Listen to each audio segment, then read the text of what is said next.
So you want to be a real estate agent, huh? Or maybe you recently got your license, already picked a brokerage, and just been flopping around a little while. Well, great news. Today is your lucky day. You are getting a redo. That's right, you heard it, a redo. I am giving you a fresh start today.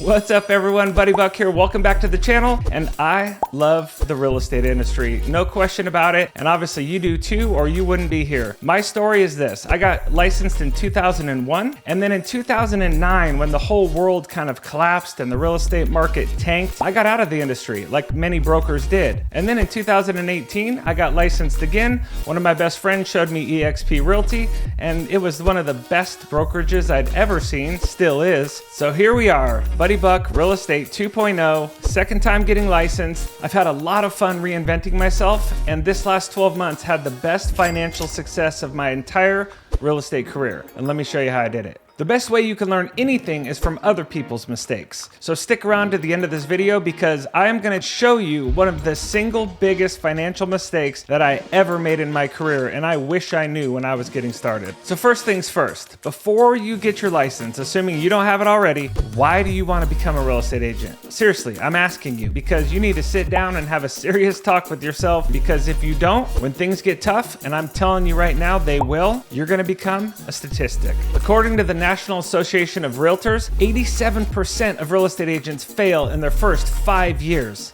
Yikes, that is terrifying. I'm gonna be completely transparent with you right now. No bullshit, the gloves are off. I'm gonna teach you exactly the tips and tricks you need to know to have a successful first year and career. Let's start with an obvious one. Oh hey, real estate agents make tons of money. The average real estate agent in the United States makes about $44,000 a year. But here's the best part of our industry. You can absolutely get paid what you are worth. What do I mean? I mean, you could outwork, you could wake up earlier, you could stay up later, you could put in grind and hustle, and you can absolutely get paid what you're worth. All right, real quick, if you are not licensed yet, where should you go? I recommend going to the CE shop. I'm gonna put a link in the description. For about 35 or more of the 50 US states, you can get a 35% discount from the link in the description below. So if the CE shop doesn't cover the state that you're in, find somewhere else local. If you need help with that, drop your state in the comments below and I'll take a look at it and we'll find you a cool place to get your pre-licensing done. Now, once you have done that, here's what I highly recommend. Get through the clock hours as fast as you can. It's kind of like this ongoing joke in our real estate industry is like, just get through the test, because again, I know agents that have been in this business 10 years, 20 years, 30 years.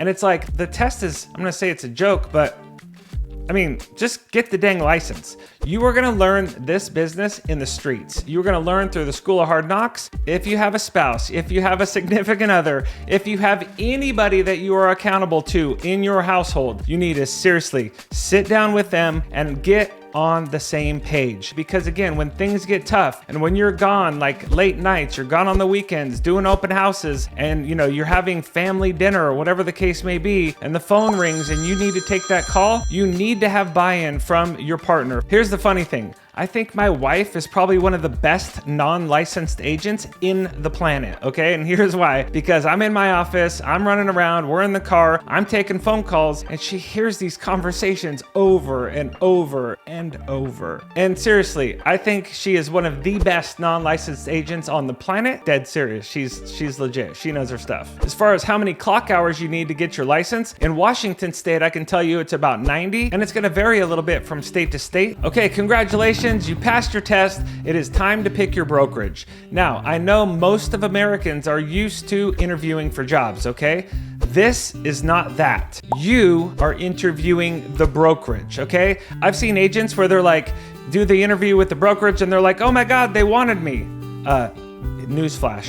They all want you, okay? Because if you come in and just do 1 or 2 deals and you fizzle out, like cool, they'll just replace you with somebody else. My first year, I joined one of the big brands, and you know who these brands are, I don't even need to say the names. There might be good fits for different types of people. I'm not speaking negativity about any other brokerages on this channel. There is a home for everybody for different reasons, but here's what I can tell you from my personal experience. Here's the way that I felt, okay? When I first got my license, I felt like the bigger brands, the franchises. They're gonna say, hey, new person, you need us, you need our brand, we are mighty, and you will suck in this industry without us. That is so far from the truth, in my opinion. I couldn't disagree more, because in my first year, I was at one of those bigger, fancy offices, and I met some cool people. I have zero regret. I would do it all over again. My first 12 months, I paid a hell of a lot of money in fees, way more than I probably should have or needed to, and I didn't get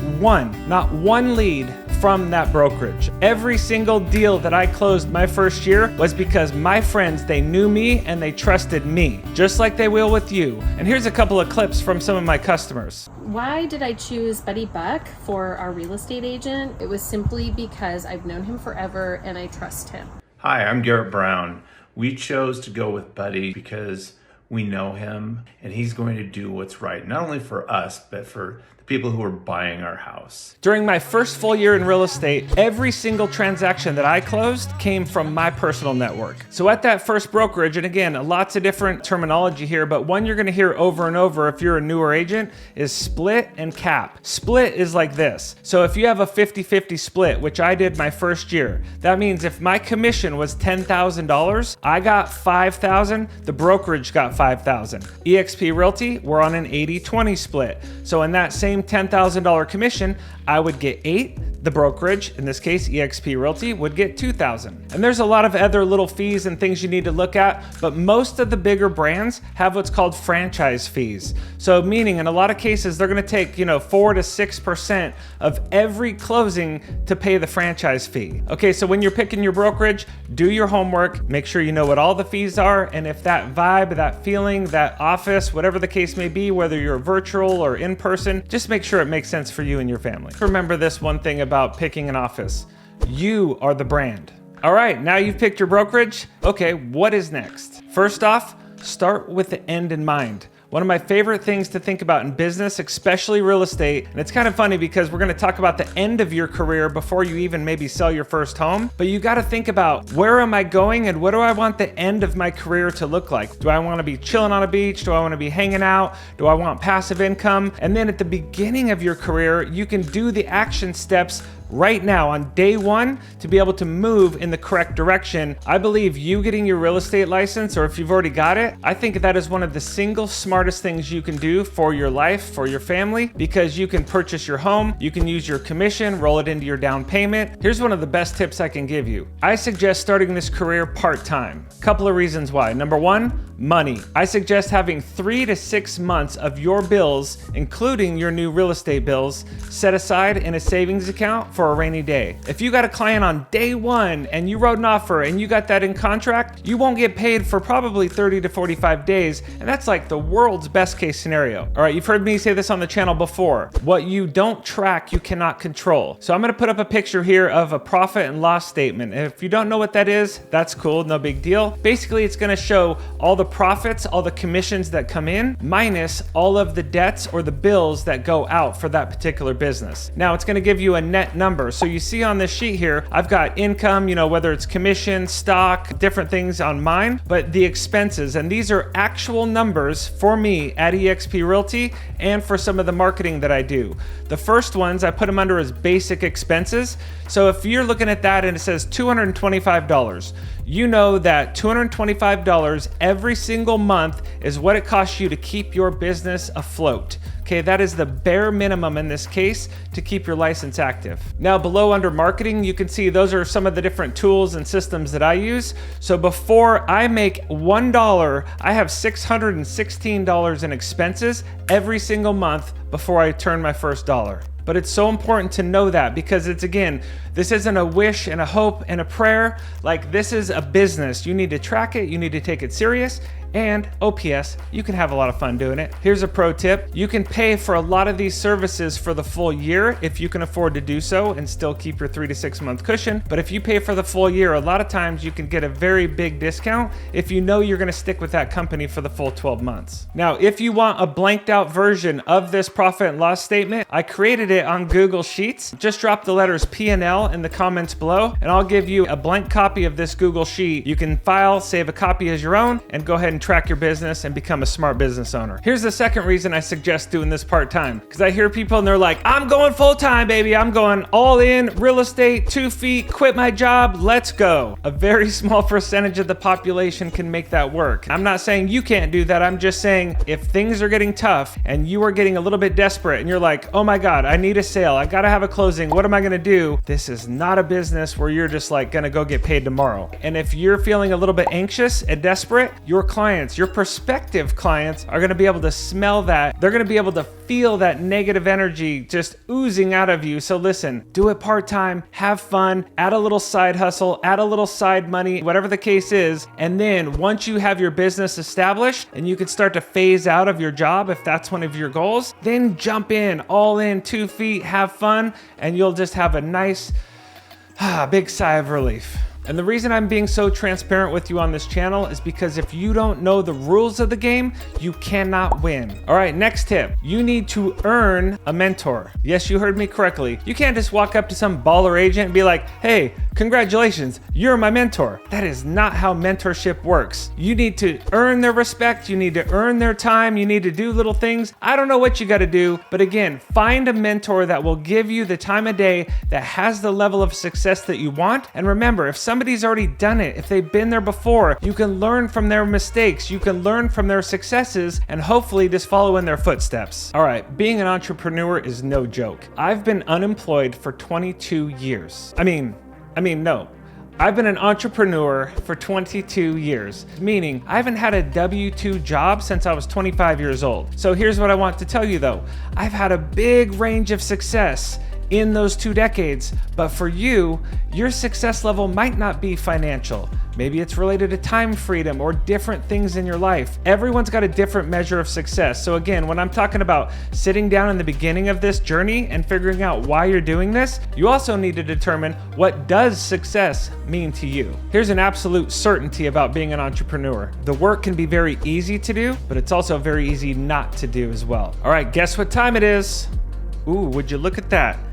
It's time to talk about time management. Oh yeah, stupid dad joke alert. But seriously, we're gonna talk about time management because this is one of the biggest game changers of my entire career. Let's touch on a few basics first. You need to write down how many hours a day and a week you can and are willing to carve out to get your real estate career off the ground. For the first time ever in my career, I'm breaking down my schedule in 30-minute increments. I have a Google sheet that I created where I can literally list what am I doing Monday, Tuesday, Wednesday, Thursday, Friday, Saturday, Sunday, if I choose to work after 5 o'clock, or what my windows are of time. And what I did was I made a pile of all these things that are called, in my world, I call them MMAs, money-making activities. And I put all these things in a pile and I said, which ones are the most important? And I took those and I put them in a specific time slot. I'm very focused on what I do on Monday from this time to that time, or Tuesday from this time to that time. You need to know where your minutes and hours are going every single day and if you're moving in the right direction. Otherwise, if you're an entrepreneur, you can feel like the day just went by in a blink and you're like, what did I do today? And I'm telling you, for the first time in my life, I'm doing more things than I've ever done before, and I feel like I have more time than I've ever had before, which is really cool. It took me a long time to drill down on this and get everything in its place, and now I have a plan of action and I'm focused. And again, it pays off to be able to do this because in the last 12 months, like I mentioned, I just had my best financial year ever because I attribute it to this system, and more importantly, I attribute it to my morning routine. I've never been a morning person by any stretch of the imagination. It all came from this book called The Miracle Morning. I'm going to put a link in the description for this book. I have no affiliation to this book other than it changed my life. Okay? I'm just going to say that on the record right now. And it's a little thing in the start of this book, and they're talking about SAVERS. SAVERS. It's an acronym which stands for silence, affirmations, visualization, exercise, reading, and scribing. And scribing is basically journaling, but it just makes the word sound better. All right, now let's talk about a few action steps. Okay, here's a Brilliant idea. How about you let people know that you got your dang license? Your friends are not mind readers. You are going to need to do some self-promotion to get ahead in this business. All right, here's 5 really quick action steps that you can take to get the word out. First things first, you need to write down a list of 100 people, friends, family, coworkers, go to church, whatever the case is, neighbors. You need to get your list to 100 people, and these are going to be your jet people. If you don't know what the jet people are, I did a video on how to use your cell phone to be able to create a list and to be able to get to your top 100 contacts quickly. So you can go ahead and check that video out right here. Number 2, and this might be the very most important of all of them, you need to put your names in a database into what's called the CRM. It's the Customer Relationship Management. I don't care what you call it, but just call it the most effing important thing that you could do. But so many agents, I'd say the majority of our industry does not do this. Again, what you don't track, you cannot control. I spent so much time on this computer putting in names, putting in emails, putting in addresses, putting in phone numbers, texting my friends. Set yourself up foundationally, because if you have that strong foundation, you can build a massive real estate empire with that foundation and continue to add to it little by little. And this is how really kick-ass agents grow these massive businesses, because they're tracking the data, they're tracking the information. Tip number 3, write them a letter, like a letter with a stamp. Like you put the stamp on the letter, you go to the mailbox, like old school. Why? Because you need to find ways to do things different than every other realtor in America. Tip number 4, post on social media. If social media is not your thing, well, here you go. It's time to get uncomfortable, because if you want to get something different, you need to do something different. Now, where to post, like should I do Facebook, Instagram, these different ones? Here's a few that I suggest. Quick tip number 5, don't forget this one. You can shout it from the rooftops. However you want to let people know. These are just a few tips and advice for new agents. They got to know you're in the game for you to be able to win the game. Now, here are some very specific real estate action steps. Number 1, sit 2 open houses every weekend. If you're looking for an open house, talk to people in your brokerage. If you're at EXP, there's lots of ways to find out open house information where you can literally sit them. One strategy we teach on our team is to piggyback open houses. A lot of times, if you talk to the listing agent, you could say, hey, would it be cool if I did the open house on the back end of the first one from 1 p.m. to maybe 4 p.m.? Listen to me. The listing agent will want the exposure. The seller will want that extra 3 hours of exposure, and you get the experience. So again, if the open house weekends are full, you can piggyback those. Want to give a quick shout out to Julie Clark for that little ninja tip. Here's another one, marketing other agents' listings. You don't have a listing, it's okay. Get it in writing from another agent that says, hey, you have my permission to market my property. You could post it on social media. And again, you're not gonna like lie to your network and be like, look, I got a listing when you really didn't. It is okay, and this is a smart way for you to get started, is to market other agents' listings. Here's the next one. Identify a specific market that you wanna become the expert in. For me, it's my neighborhood. It's right here within 100 homes of where I live, maybe 200 homes of where I live.